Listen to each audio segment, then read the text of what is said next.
কোনো একটা টিউশনে অনেকেই এপ্লাই করলেন কিন্তু সিলেক্ট হলেন মাত্র একজন।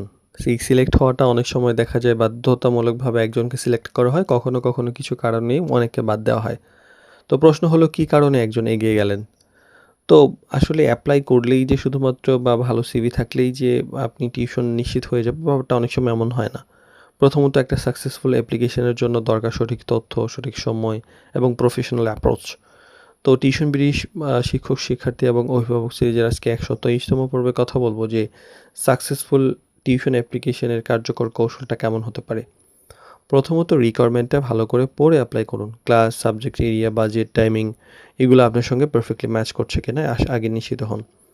আর কমপ্লিট ইমপ্রেশন ইনফরমেশন আপনার দেয়া লাগবে যে আপনার কোয়ালিফিকেশন, এক্সপেরিয়েন্স, সাবজেক্ট, আপনার ভালো করে একটা সিভি, আপনার প্রেফারেন্স, লোকেশন এগুলো উল্লেখ করবেন এবং ওই টিউশন কেন্দ্রিক আপনার কোনো এক্সপেরিয়েন্স থাকলে আপনি উল্লেখ করবেন এবং আপডেটেড সিভি অ্যাটাচড করুন। আপনি হয়তো ৩-৪ বছর আগে একটা সিভি দিয়েছেন, এখন সেটা হয়তো আপনি অনেক এগিয়ে গিয়েছেন, সেটা অবশ্যই চেঞ্জ করে নতুন সিভি দেওয়া উচিত। যে ক্লিন আপডেটেড সিভি যখন থাকে তখন এটা আপনার প্রফেশনালি বেশি আরও শক্তিশালী হয়।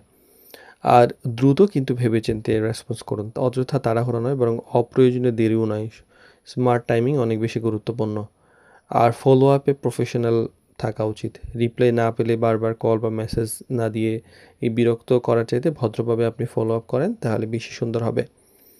আর সবচেয়ে গুরুত্বপূর্ণ ব্যাপারটা হলো যে একটা সফল অ্যাপ্লিকেশনের জন্য শুধুমাত্র সিভির উপর নির্ভর না করে কখন অ্যাপ্লাই করছেন, ক্লিয়ার কমিউনিকেশন করছেন কিনা, ঠিকমতো বিহেভিয়ার করছেন কিনা, এই ৩ টা জিনিসও আপনার জন্য একটা গুরুত্বপূর্ণ ব্যাপার এবং এটাতে আপনার সম্ভাবনা বাড়িয়ে দিতে পারে।